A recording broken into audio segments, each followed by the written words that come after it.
Hi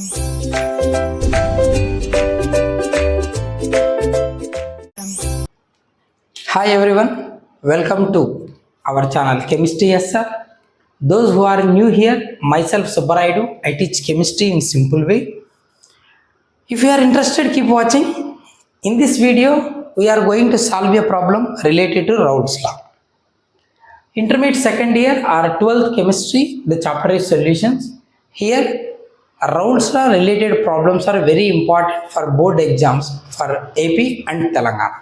Okay, let's see what is the problem given and how to solve it. Okay, the problem is vapor pressure of water at 293 Kelvin is 17.535 millimeter of Hg. 17.535 is the vapor pressure of water, nothing but pure solvent. Calculate the vapor pressure of solution, but we have to measure the vapor pressure of solution. Pure solvent vapor pressure is given, we have to measure the vapor pressure of solution. At 293 Kelvin, temperature is same, but when 25 grams of glucose dissolved in 450 grams of water, the solution is obtained by dissolving 25 grams glucose in 450 grams of water. Okay, initially he measured the vapor pressure of pure water, which is 17.535. By the addition of 25 grams of glucose to 450 grams of water, he got a glucose solution. Now we have to measure the vapor pressure of that glucose solution, right? Okay, but generally we know one thing, vapor pressure of pure solvent is greater when compared to vapor pressure of solution having non-volatile solute. Solvent vapour pressure ఎప్పుడు solution vapour pressure కన్నా ఎక్కువ ఉంటుంది. సరే, first మనం రౌల్ట్స్లో use చేసుకుని ఎలా చేయాలి అనేది తెలుసుకోవడం కంటే ముందు ఇచ్చిన డేటా ఏముందో నోట్ చేసుకోగలిగితే మనం రౌల్ట్స్లో యూజ్ చేసుకోవచ్చు. సో డేటా ఏమి ఇచ్చాడు అనేది నోట్ చేద్దాం. Vapour pressure of water is given, note చేద్దాం. వేపర్ ప్రెజర్ సింపుల్గా విపి అని రాద్దాం. Vapour pressure of water, nothing but a pure solvent, so we have to take it as P0 గా తీసుకుందాం. ఎంత ఇచ్చాడు? 17.535 millimeter Hg, that's it. Okay, but we have to measure the vapor pressure of solution, right? Let us consider the vapor pressure of solution, which is P. Okay, good. But according to Raoult's law, we know one thing, from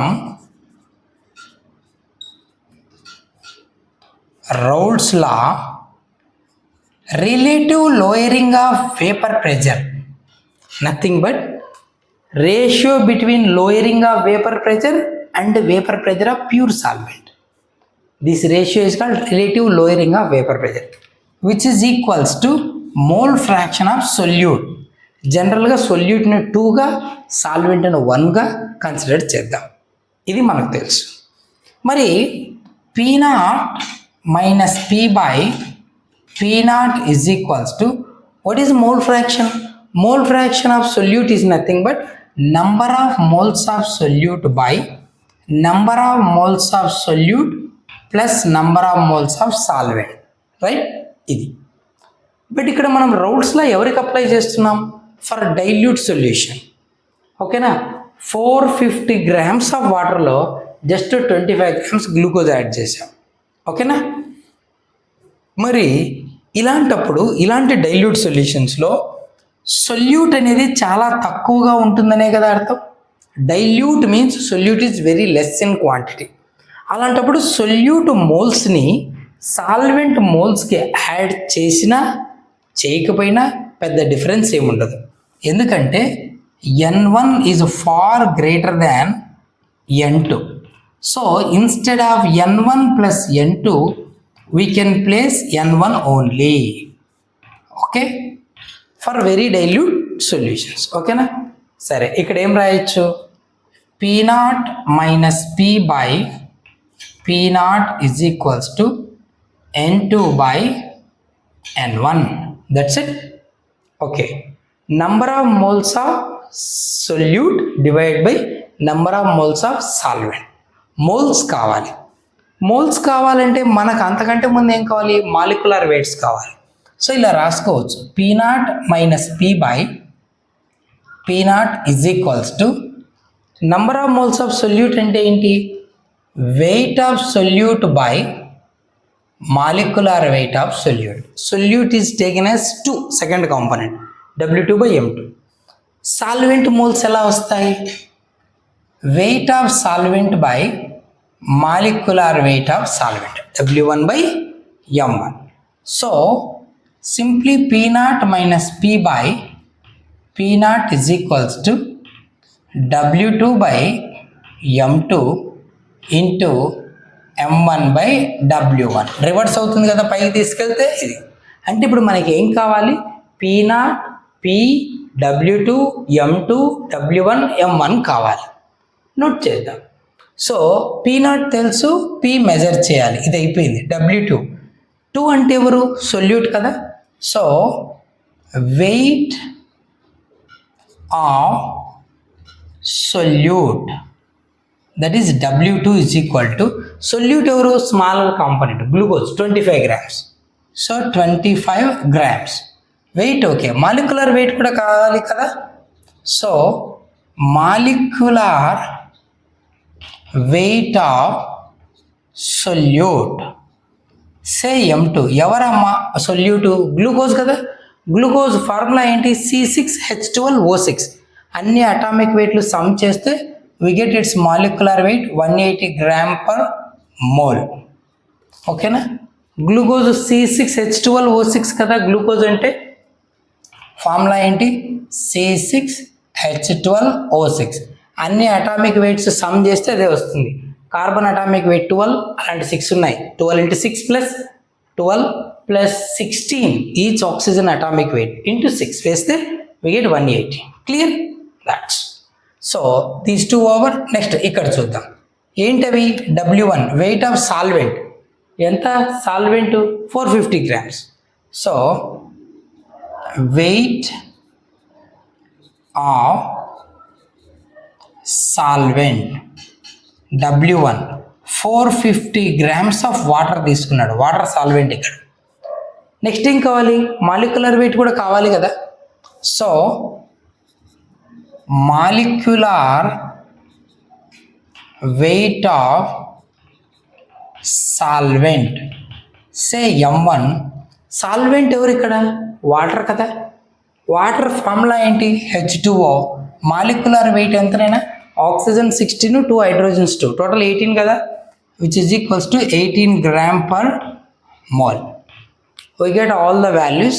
If we substitute these values in this formula, we get the required answer. Okay, చూద్దాం ఏం జరుగుతుందో. P0 ఎంతనైనా? 17.535 minus, దీన్ని సింపుల్గా ఇలా కూడా రాయొచ్చు, ఇంత length లేకుండా. ఇప్పుడు P0 డివైడ్ బై P0 కదా, దీంతో రెండింటిని డివైడ్ చేసామనుకో. P0 బై P0 ఎంత? 1 మైనస్ P బై P0. అర్థమవుతుందా? A మైనస్ B బై 2 అంటే A by 2 minus B by 2 అని వేస్తామే. అలాగే P0 minus P by P0 అంటే P0 by P0 minus P by P0 సపరేట్గా డివైడ్ చేసామంతే. P0 బై P0 అంటే ఎంత? 1 minus P by P0 which is equals to W2 ఎంతనైనా weight 25 grams, 25 molecular weight 180 grams. Okay, W2 by M2 into M1 molecular weight 18 divided by ఇంకొకటి ఏముంది? W1 ఎంత? అది 450. Okay okay ఇప్పుడు చూడు, 1 minus P by P0 ఎంత ఉంది నాయన? 17.535 కదా, అది నోట్ చేద్దాం. 17.535 ఈజ్ ఈక్వల్స్ టు, గమనించండి, 25 ones, 25 4s ఎంత? 100. 400 కావాలంటే 4 into 4 16, 50 కావాలంటే 2 25 కావాలి, అంటే 18 కావాలి. 25 ones, 25 18 టైమ్స్, ఓకేనా. Then 18 ones, 18 ones, clear. So మనకి ఏమొస్తుంది, 1/180 వస్తుంది, ఓకేనా. ఇప్పుడు ఈ టర్మ్ ఇటు సైడ్ తీసుకెళ్దాం, పాజిటివ్ అవుతుంది, దాన్ని ఇటు తీసుకొద్దాం. అంటే 1 - 1/180 is equals to P/17.535, okay. దీనికి ఎల్సిఎం తీస్తే ఏమవుతుంది, బై 1, 180 కదా, 180/1 ఎల్సిఎం తీస్తే 180 కదా. So 180 - 1/180 is equals to P/17.535. 180లో 1 less చేస్తే ఎంత, 179/180 ఈజ్ ఈక్వల్స్ టు P/17.535.